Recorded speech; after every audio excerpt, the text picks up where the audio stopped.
Hola, gracias por venir. La siguiente charla es Diagnóstico prenatal de enfermedades genéticas usando Python y la van a dar Marina Moro y Elena Gómez. Muchas gracias.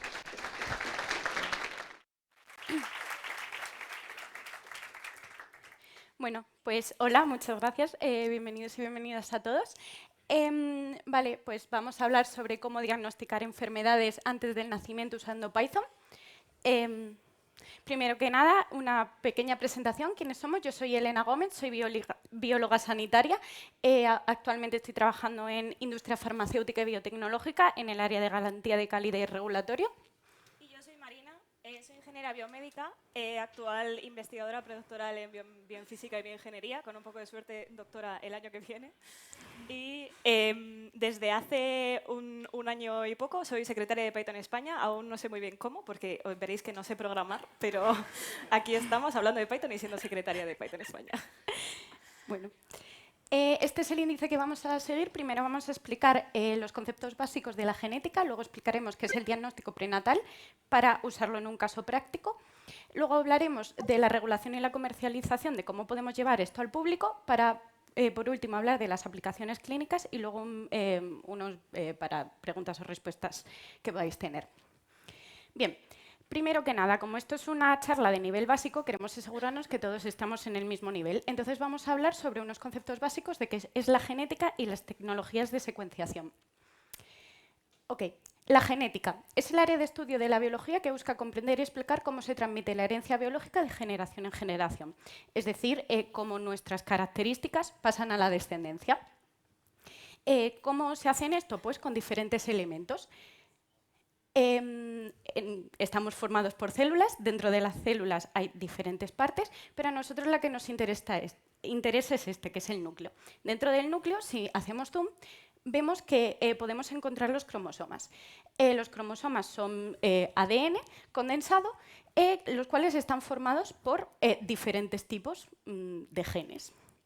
Si hacemos zoom en estos genes, vemos que están formados por ADN y si hacemos zoom en este ADN podemos ver que cada una de estas rayitas son combinaciones de 4 letras. Adenina, que se simboliza con una A, timina con una T, guanina con una G y citosina con una C.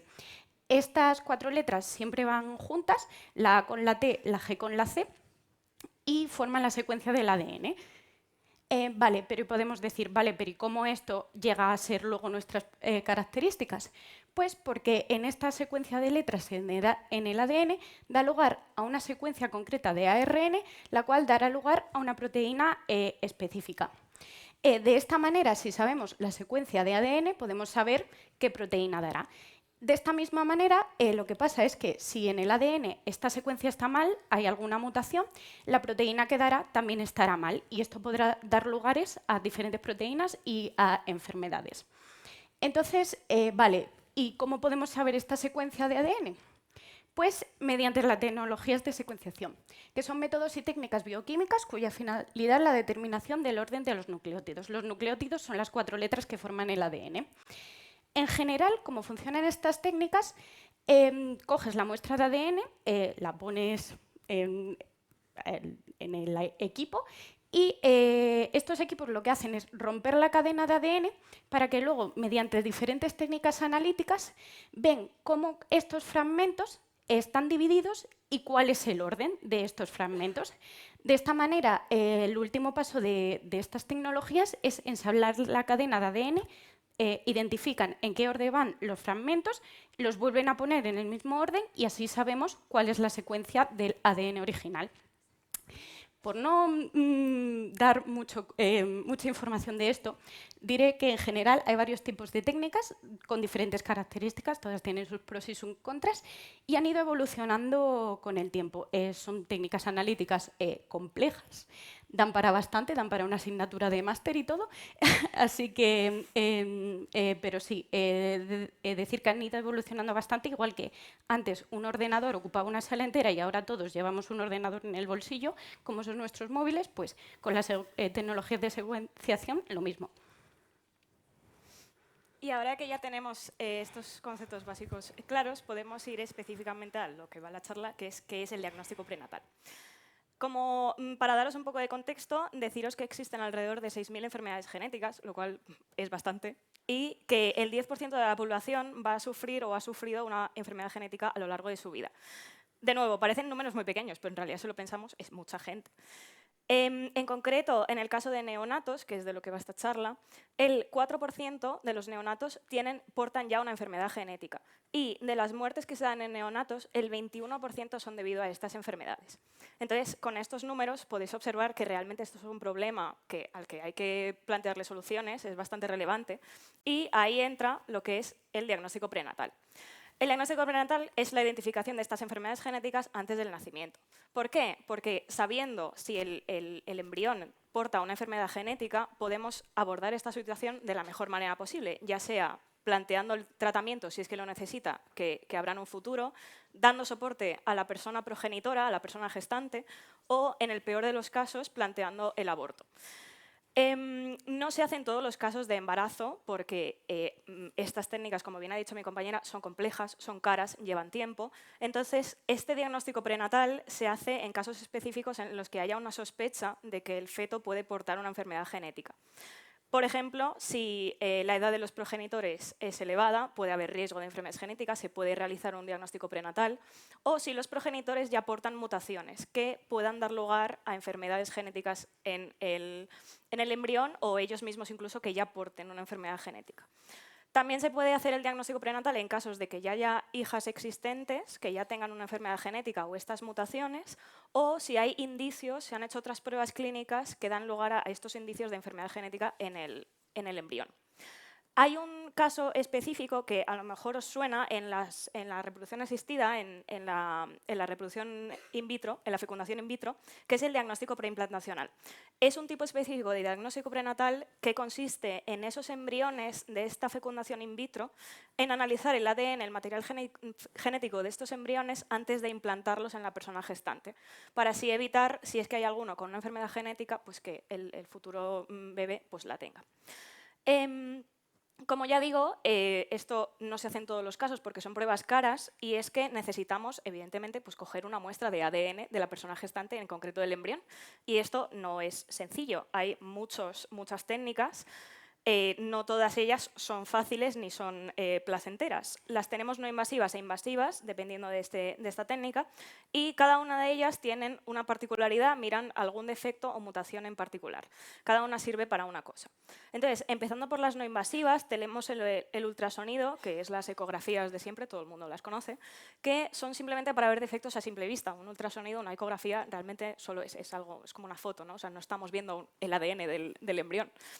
Entonces, simplemente para ver defectos a simple vista es la más común porque también es la más barata de todas estas.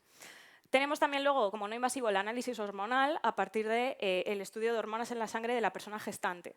Esto se hace tomando un análisis de sangre de la persona gestante. Es sencillo, es un análisis sin más y se puede realizar este análisis hormonal. Es para ver niveles de hormonas, tampoco nos sirve para ver el ADN, pero bueno, ciertas enfermedades, condiciones, pues sí que alteran estas hormonas y pueden informarnos de esto. Luego tenemos también el ADN fetal, también derivado de un análisis de sangre de la persona gestante, que esto sí que ya nos va a permitir ver mutaciones específicas en el ADN, porque lo que vamos a obtener es ADN, es material genético. Y para las invasivas, que ya son pruebas más peligrosas, con más riesgo, más dolorosas, más caras, tenemos la amniocentesis, que también es bastante común, a lo mejor también os suena, que es coger una muestra de lo que es el líquido amniótico, del saco amniótico. Y nos sirve solamente para ver defectos en cromosomas, no específicamente el ADN, sino a nivel cromosoma, como mencionaba Elena. Tenemos también las vellosidades coriónicas, una palabreja bastante curiosa. Es un tejido que está al lado de la placenta cuando está todo ya desarrollado. Es como unos pelitos que hay al lado de la placenta y podemos tomar una muestra de estas vellosidades para ver también defectos en cromosomas y además mutaciones en el ADN. Aquí sí que también tenemos la secuencia de las 4 letras, las combinaciones de 4 letras del ADN. Y finalmente, también invasivo, tenemos una biopsia de placenta que de nuevo, solamente es para ver defectos en cromosomas. Entonces, en este caso, en el caso de esta presentación, el diagnóstico prenatal que vamos a hacer es específicamente de mutaciones. Entonces, las dos técnicas que nos servirán son estas dos. Podríamos usar en este caso práctico el ADN fetal, o sea, el análisis de sangre y coger el ADN del embrión, o una muestra de vellosidades coriónicas. Ya aquí cada uno, el clínico o clínica que sea, pues lo que considere. Una vez tenemos este ADN, pues evidentemente hay que procesarlo antes de saber qué mutaciones tiene el embrión, si es que las tiene.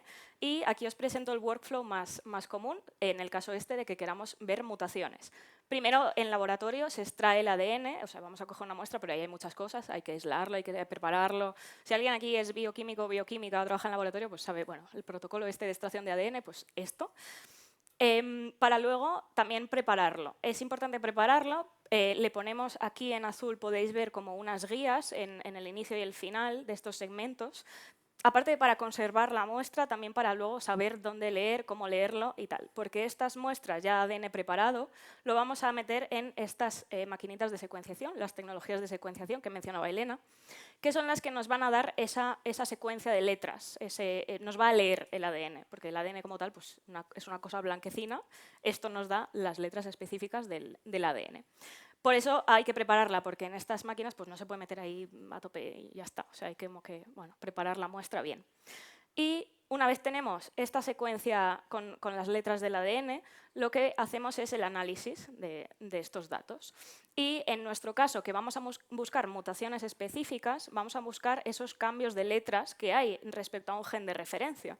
Lo que vamos a hacer es un alineamiento, es decir, alinear, o sea, comparar la secuencia de nuestra paciente contra un gen de referencia, que hay un montón secuenciados en bases de datos, y así podemos identificar las variantes, las mutaciones, es decir, las letras que cambian respecto a nuestro gen de referencia. Con esto ya podemos hacer nuestro caso práctico. Como hemos comentado, va a ser de diagnóstico prenatal con Python. En este caso vamos a coger como un ejemplo la secuencia de ADN de una paciente con epidermolisis bullosa, que si estudiáis en esta uni sabéis perfectamente lo que es, porque se pone de ejemplo en todo y se hace un montón de investigación muy buena de epidermolisis bullosa en esta uni. Y lo que vamos a hacer es pues, compararlo con un gen de referencia y ver esas mutaciones que tiene nuestra paciente. Como he dicho, vamos a tener esta paciente con epidermolisis bullosa. Es una enfermedad súper variada con un montón de tipos, pero bueno, así características generales. Deciros que es una enfermedad genética rara, afecta a 1 de cada 60.000 recién nacidos, lo cual es poco, pero no por ello es poco importante. Y es una enfermedad que afecta a las mucosas y a la piel. Lo que provoca es una fragilidad extrema en estas mucosas y en la piel, lo cual hace que aparezcan ampollas con el roce, simplemente con el roce, o incluso de forma espontánea. También por eso se le llama piel de mariposa. A lo mejor os suena más por el nombre de piel de mariposa, porque estas pacientes tienen la piel tan frágil como las alas de una mariposa.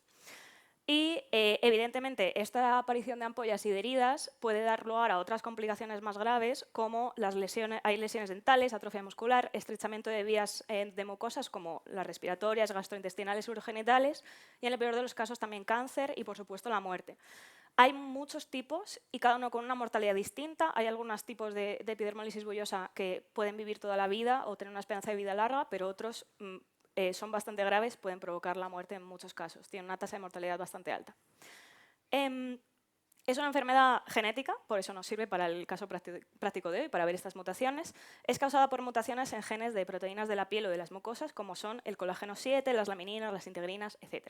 Cada tipo de epidermolisis tiene su mutación específica y nosotros vamos a ir a un ejemplo específico de esto. Porque es súper variada, vamos a poner uno en concreto. Como he mencionado antes, el proceso es este. En nuestro caso vamos a tener ya extraído, preparado y secuenciado el ADN de la paciente, porque evidentemente no nos vamos a plantar en esta charla y vamos a sacar aquí un secuenciador y vamos a hacerlo ahora. Y partimos de esta secuencia de la paciente. Y lo que vamos a ver en este caso práctico es el proceso de análisis. Este proceso de análisis, evidentemente, pues se puede hacer a mano, se puede hacer de forma manual. En plan, las médicos han estado años haciendo este proceso a simple vista, buscando ahí letras hasta no sé qué. Pero bueno, os podéis imaginar que pues, si nuestro ADN son millones y millones de letras, pues es algo tedioso, que lleva horas, que pues, el error humano puede estar siempre. Entonces está bastante chulito el meter tecnologías en estos procesos. Y en nuestro caso vamos a usar Python. Porque gracias a Python podemos hacer este proceso de análisis en el lapso de milisegundos o si le metemos un montón de ADN, pues de minutos como mucho. Algo que a lo mejor un médico o una médico tardaría días en ver estas variables genéticas. Entonces, lo que os presentamos aquí, lo que os vamos a enseñar es un script de Python que te hace este trabajo de encontrar las mutaciones en un gen o en un fragmento de ADN en milisegundos, lo cual, pues bastante bien. Como os he mencionado, tenemos que tener, para hacer el alineamiento, el gen de referencia. Tenemos que tener un gen sano, por así decirlo. Y, como he dicho, podemos encontrar la secuenciación del ADN humano en un montón de bases de datos. Yo os quería enseñar esta, que creo que es la más usada, la más común, la que también se enseña en esta uni, por cierto, para hacer este tipo de prácticas en la carrera y en el máster.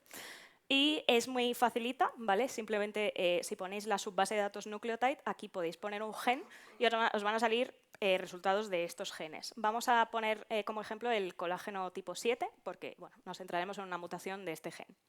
Entonces, si le dais aquí, os saldrán las secuencias, os aparecerán todos estos resultados. Aquí seleccionamos esta, la del colágeno tipo 7 en Homo sapiens. Y si le clicáis, os aparece esto, toda la página del colágeno tipo 7, con un montón de cosas, aquí letras hasta muy abajo. Lo que nos interesa para tener el gen de referencia y introducirlo al script de Python es descargárnoslo, que lo podéis hacer clicando en este Send to y aquí en formato FASTA. Para quien no lo sepa, el formato FASTA es un archivo de texto, sin más. Lo que pasa es que es .fasta, tiene una peculiaridad, que es que la primera línea es de información del gen. O sea, pone como cuál es el nombre del gen, de qué especie, no sé cuánto. Pero el resto es un archivo de texto normal, con toda esa secuencia del gen, en este caso, del colágeno tipo 7. Entonces, os enseño esto para que, bueno, podéis buscar el gen del colágeno tipo 7 si queréis, pero en este repositorio de aquí vais a encontrar ya el gen del colágeno tipo 7, la secuencia de la paciente que vamos a usar, esta presentación y también el script de Python. Por si acaso en casa si os da curiosidad, pues queréis replicar el caso práctico con este gen en concreto o podéis meterle otros genes y otras mutaciones que queráis. Entonces, nada, como he dicho, soy secretaria de Python España, pero no sé cómo. El código son 2 slides y eso es súper sencillito, ¿vale? En plan, no tiene mucho. Súper fácil, nos pide tanto el gen de referencia como la secuencia de la paciente en formato .fasta. Que ya digo, son 2 archivos de texto sin más. Y aquí lo que hace el código es, como estos archivos .fasta tienen esa primera línea de información, a nosotros lo que realmente nos interesa es la secuencia, simplemente la elimina, ¿vale? Lee a partir de la línea 1, Python es indexado en 0, entonces se salta la primera línea que es el header y lee todo lo demás. Y aquí simplemente quita los puntos y aparte, porque en el .fasta va como por frases, ¿vale? Así la tenemos todo en una línea y es una string muy, muy larga y nos hace mucho más fácil luego el análisis. Simplemente le metemos el gen de referencia y la secuencia de la paciente y aquí es donde la va a analizar las 2 secuencias, va a alinearlas y va a identificar las variables, ¿vale? De nuevo, muy sencillo, son 3 for loops que no tienen nada. En el primero va guardando por cada posición un booleano, si es verdadero es que las letras coinciden, si es falso es que las letras no coinciden, va guardando esto para tener ese vector, esa string súper larga de booleanos. Y aquí se queda simplemente con las posiciones que están mutadas, o sea, en el vectorcito las posiciones que son falso. Aquí es simplemente para luego printearlo en la pantalla, ¿vale? De nuevo, Python está indexado en 0, entonces nos daría una posición menos a la real. Aquí simplemente le sumamos 1 y creamos este vector corregido para luego printearlo, o sea, simplemente a modo para el usuario. Y este es lo último que hace, que es coger de ese mutation post, esas posiciones mutadas, cuál era la letra original del gen de referencia, cuál es la letra que está mutada, y aquí nos lo printea en la pantalla para que nosotros veamos qué mutaciones hay y en qué posición. Ya está, súper fácil, súper rapidito, muy, muy sencillo, pero bueno, nos ahorra bastante trabajo en la clínica para hacer esto a simple vista. Como he mencionado, vamos a mostrar que el código funciona, porque funciona, con un caso de una paciente de epidermolisis bullosa. En este caso es el tipo distrófico recesivo, no por nada, sino, bueno, sí. Y en el caso de este subtipo hay una secuencia que provoca esta enfermedad, que es esta mutación en concreto. En la posición 6591 del gen del colágeno tipo 7, en vez de haber una T, que sería el ADN sano, hay una C. Esta simple letrita causa una enfermedad, además, de este tipo bastante grave. En plan, simplemente esta letra. Entonces, si por ejemplo, aquí lo podéis ver en dibujitos, ahora después os lo enseño en la secuencia real, si este es nuestro gen del colágeno 7 original, este podría ser el mutado. Y parece que no hay nada, pero si os fijáis bien, esta es la letrita que tenemos cambiada, ¿vale? Esa letra distinta, de distinto color, sería la C en lugar de la T que hay en esta posición 6591. Como he dicho, aquí os iba a enseñar los genes reales. Estos son fragmentos de verdad, no es todo el gen, porque el gen es mucho más largo, ¿vale? Estos son solo los fragmentos. Este sería nuestro ADN, de nuestro gen del colágeno tipo 7 original, el que nos descargamos de la base de datos biológica. Y esta es la secuencia que os ponemos como ejemplo, ya digo, está en el GitHub si lo queréis replicar, que en esa posición 6591 tiene una C en vez de una T. Entonces, si vamos a nuestro script de Python, le seleccionamos el gen de referencia y le seleccionamos el gen mutado, en este caso de nuestra paciente, esto es lo que nos printea en pantalla. En esa posición 6591, en vez de una T, hay una C. Os prometo que esto no está preparado, ¿vale? Lo podéis probar en vuestra casa y veis que el código es de verdad, que no es Photoshop ni nada, funciona. Entonces, en milisegundos tendríamos este alineamiento, esta identificación de mutaciones de nuestra paciente. En dar un clic y lo hace, y ya está, lo hace solo, magia de Python. Pero quizá en algún momento lo que obtenemos es esta respuesta, ¿vale? Nos esperábamos encontrar esta mutación si es que tenemos familiares, las personas gestantes y tal, con una mutación, con esta mutación específica. Quizá lo que nos devuelve Python es esto, que hay otra mutación en la posición 884, en vez de una A hay una T. Y es que no solo sirve para este ejemplo puntual de una mutación de una letra, sino que Python también, bueno, Python, en este caso Python, pero bueno, códigos de este estilo de automatización del alineamiento pueden servirnos también, pues en este caso, por ejemplo, hay una sorpresa y es podemos descubrir nuevas mutaciones. La combinación de tecnología, en este caso Python, con genética y con clínica en general es súper potente, tiene muchísimo potencial. Hay un montón de aplicaciones que se dan para muchas charlas, que de hecho es lo que nos gusta hacer, dar charlas de esto con Python. Pero en el caso de genética, por ejemplo, otra aplicación es esto, es el descubrimiento de nuevas mutaciones. Se pueden describir nuevas mutaciones que a lo mejor ni siquiera están en bases de datos, gracias a que esto no es simplemente que nosotros vayamos a buscar algo. Ya que Python lo hace solo, pues corremos todo el gen, analiza todo el gen y si hay otras, pues nos lo descubre, lo descubre por nosotros. Aparte de descubrimiento de nuevas mutaciones, caracterización de nuevas mutaciones, combinar Python, tecnología, con esta genética puede servirnos también, por ejemplo, para estudio preliminar de eficacia de fármacos. A lo mejor tenemos una selección de pacientes, a cada uno, hay dos grupos experimentales, a cada uno le estamos dando un fármaco. Si tenemos también su caracterización genética, podemos linkar estos efectos, si tiene más efecto, menos efecto, un efecto malo o es placebo o no, con estas mutaciones, estas variables que tienen los pacientes. Aparte de esto, obviamente también se pueden diseñar tratamientos genéticos. Si tenemos el ADN secuenciado del paciente y con estas mutaciones respecto a genes de referencia, podemos luego diseñar estos tratamientos genéticos en la clínica. Y obviamente Python, por excelencia, software herramienta de análisis de datos Big Data clínico, Big Data genético, pues Python también es una buena opción. Hemos visto cómo se hace, vamos a ver cómo puede llegar a la población. Y es que en el tema de los test diagnósticos, sobre todo test diagnósticos genéticos, un diagnóstico de una enfermedad genética puede ser una sentencia de por vida. Entonces tú como paciente quieres saber que lo que te están diagnosticando es de verdad y que hay unas altas probabilidades de que eso sea así. Hay diferentes organismos organismos en el mundo que regulan esto, pero en concreto en Europa Está regulado por el Reglamento de la Unión Europea 2017-743 sobre productos sanitarios para diagnóstico in vitro. Este reglamento lo que hace es clasificar los test diagnósticos en diferentes grupos en función del riesgo que suponen para el paciente o para la población en general. Por ejemplo, tenemos test diagnósticos de tipo A que suponen un bajo riesgo individual y para público, como por ejemplo reactivos que se usan en laboratorio. Los de tipo B, que son riesgo individual moderado y bajo para el público, como puede ser un test para medir los niveles de glucosa en sangre.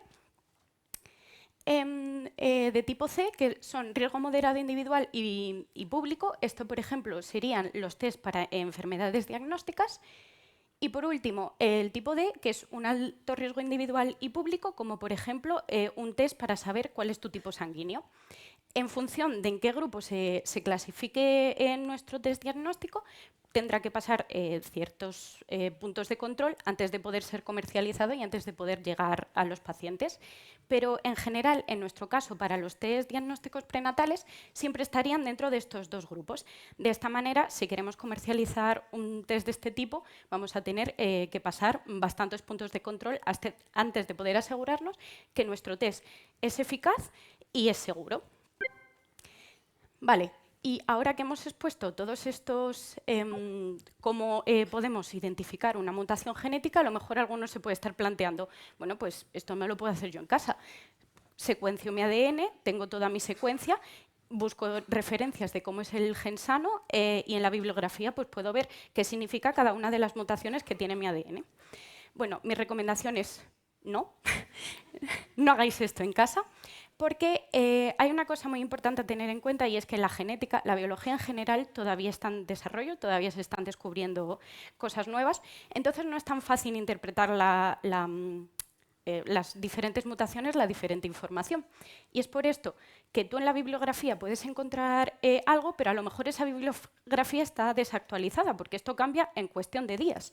Entonces, siempre a la hora de desarrollar un test cualquier tipo de test diagnóstico genético, cualquier tipo de secuenciación genética, es muy importante siempre contar con asesoramiento genético. Y aquí es donde entra en juego la figura del asesor genético, que son profesionales con conocimientos de genética, que saben cuál es la última información, saben qué significa el resultado de un test y pueden interpretarlo de una manera correcta. Además, también dentro de sus funciones están exponer esta información de una manera clara y comprensible, de manera que el paciente entienda realmente cuáles son los riesgos, cuáles son las consecuencias de un determinado resultado de un test. Y además da esta información de las opciones disponibles para que los pacientes realmente entiendan cuáles son las implicaciones de ese test diagnóstico. Además, ayudan a tomar decisiones informadas. Dependiendo de las implicaciones de cada resultado de los test, te pueden dar información sobre posibles tratamientos, posibles terapias, en general, todo lo que implica tener una enfermedad genética o tener un tipo de diagnóstico genético. Y de esta manera también ayudan a tomar decisiones que el paciente pueda asegurarse que están en línea con sus valores, sus creencias, sus situaciones personales. Y otra de las características también, otra de las funciones que llevan los asesores genéticos es el seguimiento psicológico. No es un seguimiento psicológico como el que te puede hacer un terapeuta, no vas a ir a terapia con un asesor genético, pero sí que es verdad que hacen como son la primera línea en la cual el paciente recibe la información de que puede tener una enfermedad genética y además pueden dar información de recursos disponibles, terapias psicológicas especializadas, especialistas especializados en cierta enfermedad, grupos de apoyo a familias, etc. Esto no es solo para test de diagnóstico prenatal, sino en general para cualquier diagnóstico de una enfermedad genética. Entonces, claro, ahora que tenemos un diagnóstico de una enfermedad genética, podéis decir, vale, pero ¿y ahora qué? ¿Me diagnostican una enfermedad genética o se lo diagnostican a mi bebé y ya no hay nada que hacer? Bueno, saber cuál es el problema también puede ser una manera de abordarlo y saber exactamente qué es lo que habría que cambiar.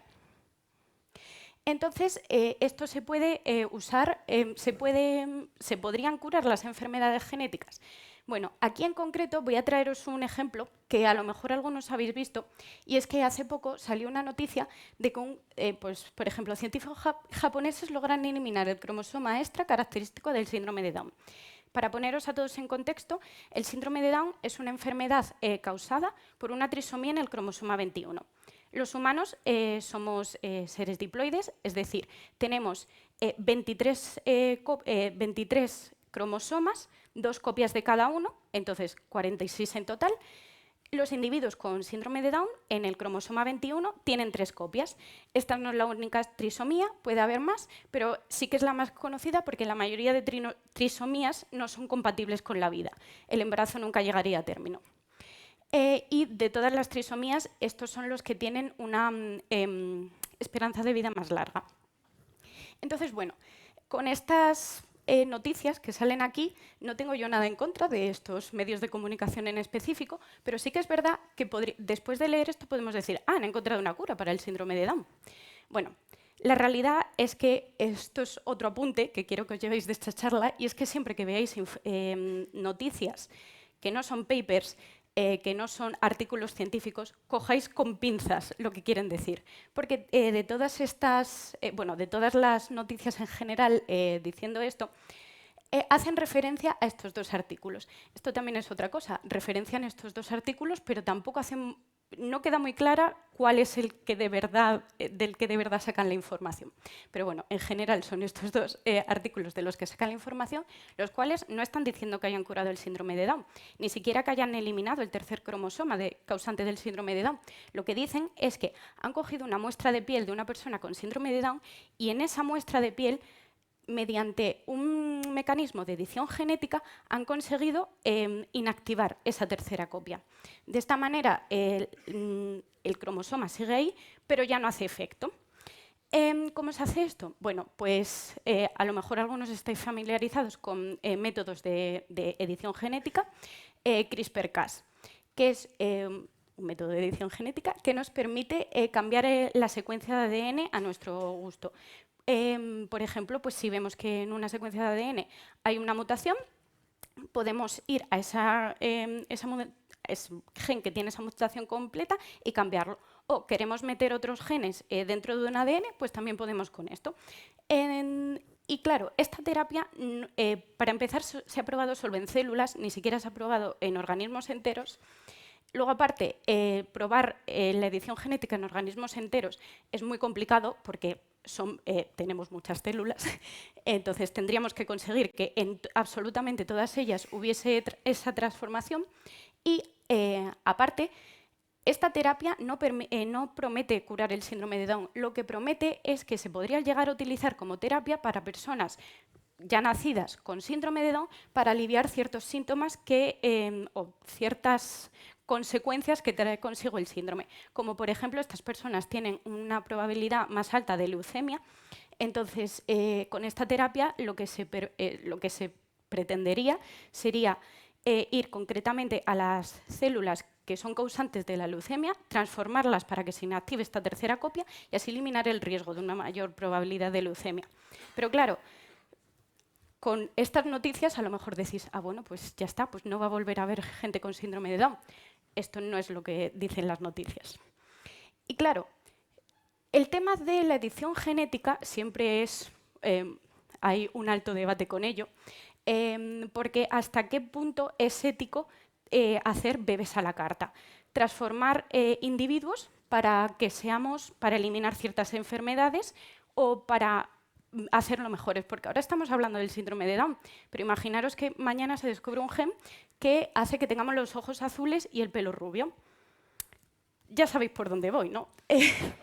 Al final, esto es algo, no es nuevo, por desgracia, y tampoco es un caso real porque no funciona exactamente así. Pero siempre que cambiamos un gen, estamos haciendo un cambio a lo que es el ser humano. De esto se habla en la Declaración Universal sobre el Genoma Humano y los Derechos Humanos de la UNESCO, en la cual se dice que, en sentido simbólico, el genoma humano es patrimonio de la humanidad, de manera que hacer un cambio en ello implicaría hacer un cambio concreto en lo que es ser humano. Toda esta declaración se basa en la Declaración Universal de los Derechos Humanos, pero sí que es verdad que en la Declaración Universal de los Derechos Humanos considera el ser humano por encima de sus características biológicas. Entonces, entra un poco en conflicto con que, hacer un cambio en un gen deja de hacerte humano. Entonces, bueno, sigue habiendo debate con ello y por ello en un comité internacional de bioética formado por bioeticistas, filósofos, abogados, se reunieron para hacer una actualización de la reflexión sobre el genoma humano y los derechos humanos, donde aclararon que la UNESCO, la ONU en general, no están en contra del uso de la genética, pero siempre que sea para prevención, diagnóstico o como terapia para enfermedades. Sin embargo, sí que avisan que hay que tener cuidado con esto para no caer en la eugenesia. La eugenesia es la búsqueda de una raza superior, es modificar a los humanos para al final conseguir pues una raza superior. Entonces, siempre dicen que el uso de la genética mientras sea preventiva, está bien, pero quieren evitar, ante todo, que se hagan bebés a la carta. Y, de hecho, hay en muchas regulaciones del mundo esto lo prohíben. Dependiendo de los países, estas regulaciones son más o menos estrictas. Y no solo lo prohíben, sobre todo en experimentación genética con embriones. Pues, bueno, para que no modifiquemos los embriones y no creemos una raza nueva que pueda, con las implicaciones que todo eso puede conllevar. Y hasta aquí el final de nuestra charla. Muchas gracias por venir.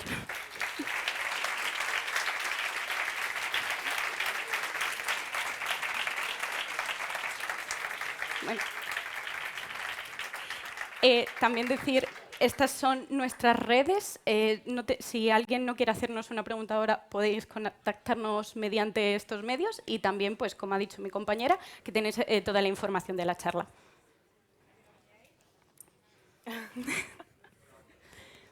Conclusión, no hagáis cosas feas de eugenesia, ¿vale? Conclusión, Vale. tened cuidado con la genética. Voy a ir pasando el micrófono para ver si tenéis alguna pregunta. Vale, por aquí. Buenos días. Lo primero, muy interesante la charla. Y lo segundo, la pregunta que me ha surgido es con relación a esto último de en sí, si se llega a cambiar el genoma, porque sí que he visto, a lo mejor puede ser un bulo, a lo mejor no, que en algunos laboratorios se ha llegado a traspasar ADN de un animal a otro. ¿Esto entraría en esto que habéis mencionado del cambio de raza si se aplica a un humano? A ver, sí, pero más que nada porque la experimentación con embriones humanos y, sobre todo, dejar que esos embriones lleguen a término está completamente prohibida. Entonces, si esto lo pruebas con un humano y haces que estos humanos nazcan, pues eso es... Sí, no se podría. De todas formas, no lo he dicho por no enrollarme más, pero ya ha habido casos en los que se han modificado embriones y esos embriones se han llevado a término y han nacido bebés inmunes a ciertas enfermedades, pero eso no está permitido. Obviamente, pues ha nacido el bebé, ya no puedes hacer nada con ello, pero esos científicos han sido muy criticados y no pueden publicar sus resultados o nadie puede usar de manera oficial sus resultados porque al final han hecho algo que está en contra de la ética. Entonces nadie puede volver a hacerlo.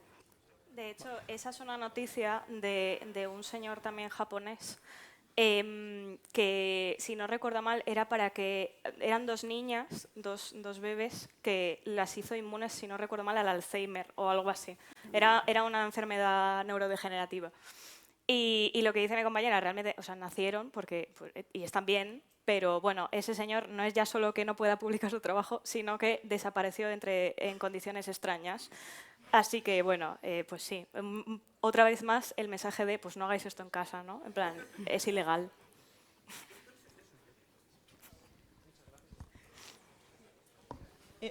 Hola, muchas gracias. Yo tengo una pregunta en relación con la comparación del código de Python.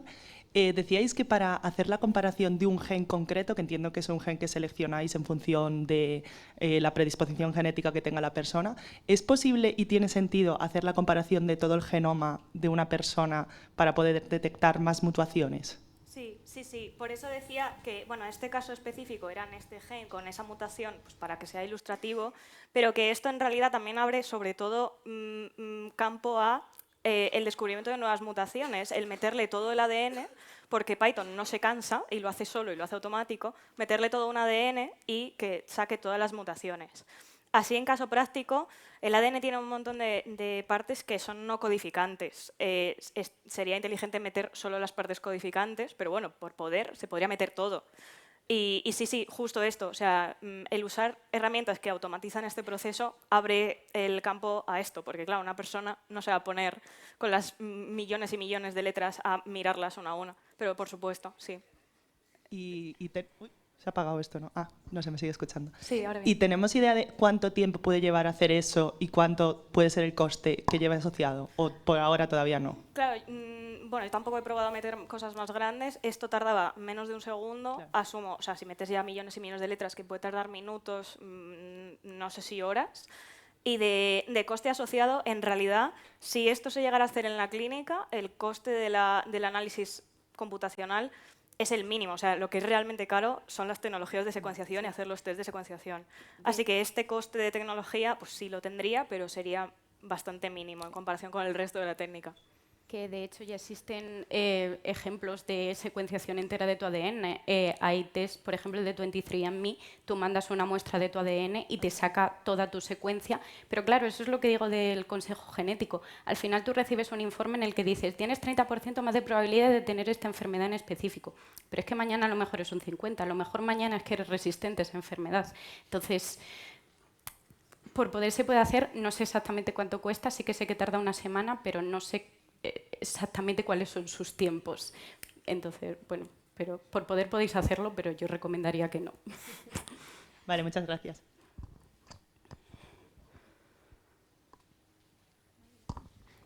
Buenas, son dos preguntas un poco diferentes, pero la primera es respecto a que la herencia genética en las enfermedades que heredan, en este caso los hombres de las mujeres, ¿sería óptimo o ético la alteración de ese genoma para la prevención de esas enfermedades y de qué manera sí se podría? No, porque no se puede, porque hay leyes que prohíben la alteración del ADN para evitar que, vale, es una enfermedad hoy, mañana a lo mejor es otra cosa. Entonces, no, O sea, no se puede. De cara a la prevención diagnóstica sí, pero no a la alteración, entiendo, ¿no? Claro. Vale, y la otra es un poco controversial porque no está muy estudiado respecto al autismo. Se ha visto de manera genética que hay varios componentes y me ha resultado interesante por el tema que mencionáis del síndrome de Down. ¿Hay actualmente estudios de patologías que suelen desarrollar la gente con autismo? Y si está... a ver si me... Perdón. Si con el estudio de genética se puede ver. Ostras, yo diría complicado porque, claro, el autismo y este tipo de enfermedad de condiciones es que tienen muchísimos factores que no son genéticos. Claro, no es tan sencillo como, vale, voy a buscar mutaciones, voy a buscar variantes, como puede ser la epidermolisis bullosa, que es esta aleta en concreto, Claro, pero o muchas. Con enfermedades así, o también, por ejemplo, se han descubierto componentes genéticos en Alzheimer y todo esto, pero tienen muchos otros componentes que no lo son. En este caso también un montón de factores sociales, de cómo se cría esa persona, en qué ambiente, puede ser súper variable. Entonces, me parece un caso de estudio complicado de aplicar estas tecnologías. Vale, gracias. No sé si hay avances sobre ello, seguramente sí, pero que es complicado, sí. Vale, pues ya no tenemos tiempo para más. Muchas gracias, Elena, Marina. Ole.